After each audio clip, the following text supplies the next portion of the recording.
সুপ্রিয় একাদশ শ্রেণীর শিক্ষার্থীবৃন্দ, আশা করি তোমরা শারীরিক মানসিকভাবে সুস্থ এবং সবল রয়েছ। আমি তপন চন্দ্র মজুমদার, সহকারী অধ্যাপক ও বিভাগীয় প্রধান ব্যবস্থাপনা বিভাগ, কুলগাছি ইরিগেশন কলেজ, বাইজিদ বুস্তামি, চট্টগ্রাম। তোমাদেরকে অনলাইন ক্লাসে স্বাগত জানাচ্ছি। সুপ্রিয় শিক্ষার্থীবৃন্দ, ইতিমধ্যে আমরা অনেকগুলো অনলাইন ক্লাস সম্পাদন করেছি, তারও ধারাবাহিকতায় আবারও আজকে অনলাইন ক্লাসে তোমাদের সামনে উপস্থিত হয়েছে। আশা করি তোমরা সকলেই অনলাইন ক্লাসের গুরুত্বটা অনুধাবন করতে পারবে। ইতিমধ্যে আমরা ব্যবসা সংগঠন এবং ব্যবস্থাপনা প্রথম পত্রের অত্যন্ত গুরুত্বপূর্ণ একটি বিষয় সমবায় সমিতি সম্পর্কে আলোচনা করছিলাম। তোমরা সমবায় সমিতি অনেকগুলো গুরুত্বপূর্ণ বিষয় সম্পর্কে আমরা আলোচনা করেছি। তোমরা সেই সমস্ত বিষয়গুলো অবহিত হয়েছ এবং সেই সমস্ত বিষয়ের গুরুত্ব সম্পর্কে তোমরা উপলব্ধি করতে পেরেছ। সুপ্রিয় শিক্ষার্থীবৃন্দ, আজকে আমরা আলোচনা করব আমাদের সমবায় সমিতির অত্যন্ত গুরুত্বপূর্ণ শিক্ষণফল। সেটা হচ্ছে সমবায় সমিতির নীতিমালা সম্পর্কে। আমরা জানি যে কোনো সমিতি বা যে কোনো সংঘ সঠিকভাবে পরিচালনা করতে গেলে সেখানে কিছু নীতিমালা বা নিয়ম বা পদক্ষেপ মেনে চলতে হয় এবং সেই নীতিমালাগুলো অনুসরণ করার মাধ্যমে সমবায় সমিতি তার গুরুত্বপূর্ণ কার্যক্রম পরিচালনা করতে পারে।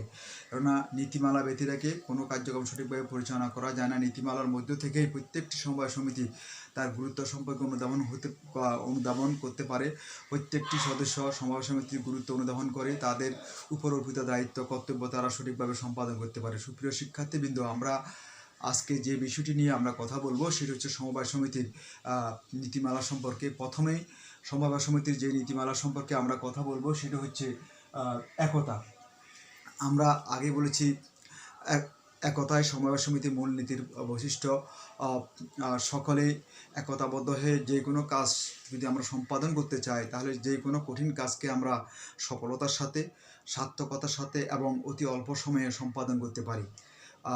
কথা আছে, দশে মিলি করি কাজ, হারি জিতি নাহি রাজ। এই কথাটাই সমবায় সমিতির মূল কথা। অর্থাৎ একতাবদ্ধ থেকে যদি আমরা না থাকি তাহলে আমাদের পক্ষে, সমিতির সদস্যদের পক্ষে যারা সমাজে বৃত্ত শ্রেণীর লোক রয়েছে তাদেরকে মোকাবেলা করা সম্ভবপর নয়। তাই সমিতির প্রত্যেক সদস্যদের সমাজের যারা বিত্তশালী লোক রয়েছে তাদের হাত থেকে মোকাবেলা করার জন্য তাদের যে পদক্ষেপ রয়েছে সেই পদক্ষেপগুলোকে সঠিকভাবে মোকাবেলা করা এবং তাদের ন্যায্য মূল্যের পণ্য সামগ্রী পাওয়ার জন্য তাদেরকে সকলকে একতাবদ্ধ হতে হয়। একতাবদ্ধ হওয়ার মাধ্যমে তারা তাদের যে দায়িত্ব কর্তব্য রয়েছে সেই দায়িত্ব কর্তব্য তারা সঠিকভাবে সম্পাদন করতে পারে এবং সমাজে প্রতিযোগিতামূলক বাজার ব্যবস্থায় তারা টিকে থাকতে পারে। যদি তারা একতাবদ্ধ না থাকে তাহলে তাদের পক্ষে বিত্তশালীদেরকে মোকাবেলা করা এবং বিত্তশালীদেরকে মোকাবেলা করে সামনের দিকে এগিয়ে যাওয়া তা কোনো ক্রমে সম্ভবপর নয়। তাই সমবায় সমিতির মূল যে নীতিমালা সেটা হচ্ছে একতাবদ্ধ থাকা এবং সে একতাবদ্ধ থাকার মাধ্যমে তারা সমিতির সামনের দিকে এগিয়ে যেতে পারে। এরপরে যে বিষয়টি রয়েছে সেটা হচ্ছে সাম্য।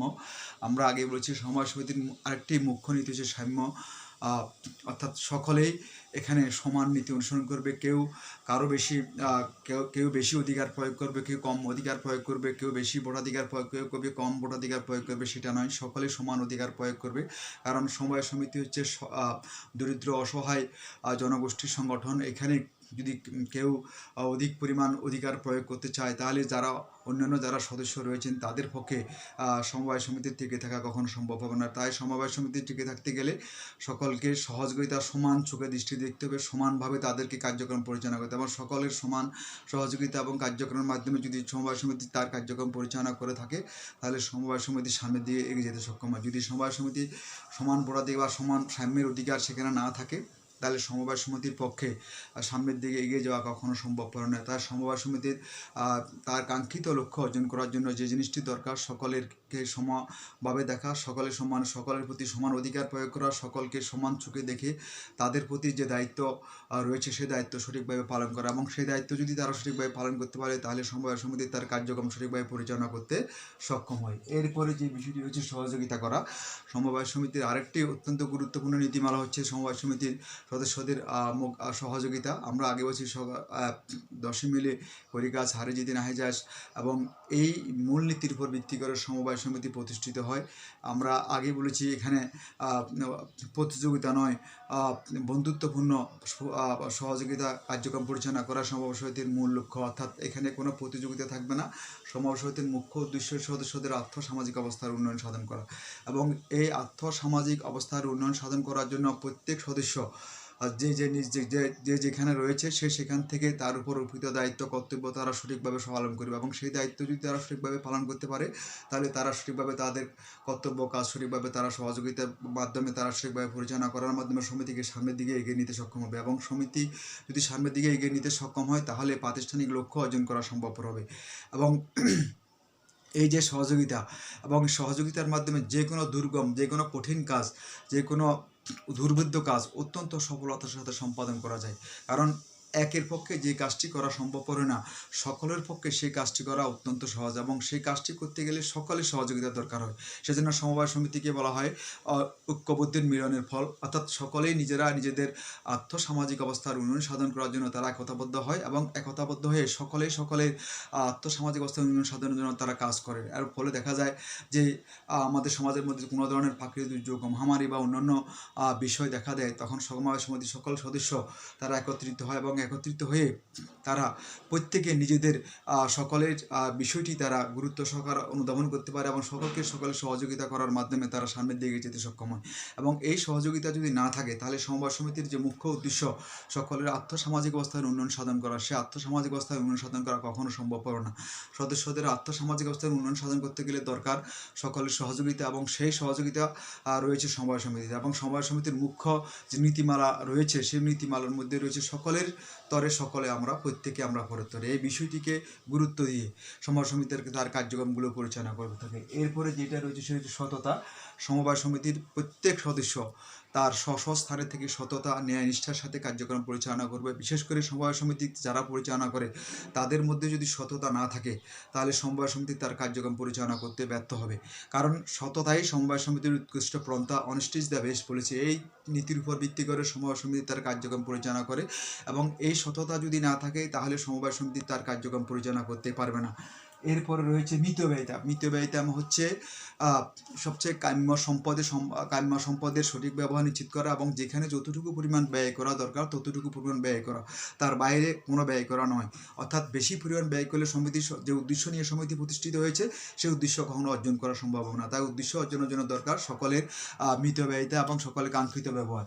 এরপরে যে হচ্ছে বন্ধুত্বপূর্ণ। আমি আগে বলেছি সমবায় সমিতির আরেকটি গুরুত্বপূর্ণ উদ্দেশ্য বন্ধুত্ব। সকলের এখানে কাজ করতে আসবেন, বন্ধুত্বপূর্ণ আচরণের মাধ্যমে সকলের মধ্যে একটা বন্ধুত্ব পরিবেশ সৃষ্টি হবে, এবং সেই পরিবেশের মাধ্যমে তারা কাজ করে সমিতিকে সামনের দিকে এগিয়ে নিয়ে যাবেন। এরপরে যেটা হচ্ছে সমভোটাধিকার।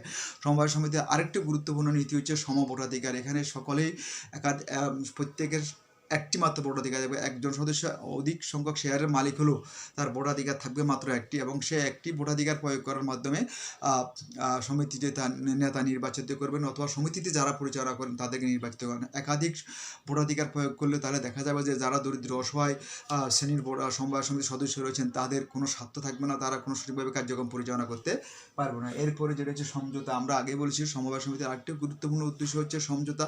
সমঝোতার মাধ্যমে যে কোনো কঠিন কাজ সঠিকভাবে সহজে সম্পাদন করা যায়, এবং সমঝোতার মাধ্যমে সকলকে বোঝা যায়, এবং বোঝার মাধ্যমে যে কোনো সিদ্ধান্ত বাস্তবায়ন করা সম্ভবপর, এবং সেই বাস্তবায়ন করতে গেলে অবশ্যই সমঝোতা রয়েছে। এবং আরেকটি হচ্ছে সেবা। সমবায় সমিতির আরেকটি গুরুত্বপূর্ণ উদ্দেশ্য হচ্ছে সকলকে সেবা প্রদান করা, সকলকে ন্যায় নীতির মাধ্যমে সেবা প্রদান করার মাধ্যমে তাদের আর্থসামাজিক অবস্থার উন্নয়ন সাধন করা, এবং সর্বশেষ যে জিনিস হচ্ছে আস্থা ও বিশ্বাস। আমরা আগে বলেছি সমবায় সমিতির মধ্যে যদি আস্থা ও বিশ্বাস না থাকে তাহলে সেই সমবায় সমিতি কখনো সামনের দিকে এগিয়ে যেতে পারে না, সেই সময় কখনো টিকে থাকতে পারে না। তাই আস্থা বিশ্বাস অর্জন করতে গেলে আমার সমবায় সমিতির আরেকটি গুরুত্বপূর্ণ নীতি হচ্ছে আস্থা ও বিশ্বাস, এবং সেই আস্থা বিশ্বাসের মাধ্যমে সমবায় সমিতি তার কাঙ্ক্ষিত লক্ষ্যের পথে এগিয়ে যেতে পারে। সুপ্রিয় শিক্ষার্থীবৃন্দ, আমরা এত পর্যন্ত সমবায় সমিতির নীতিমালা আলোচনা করেছি।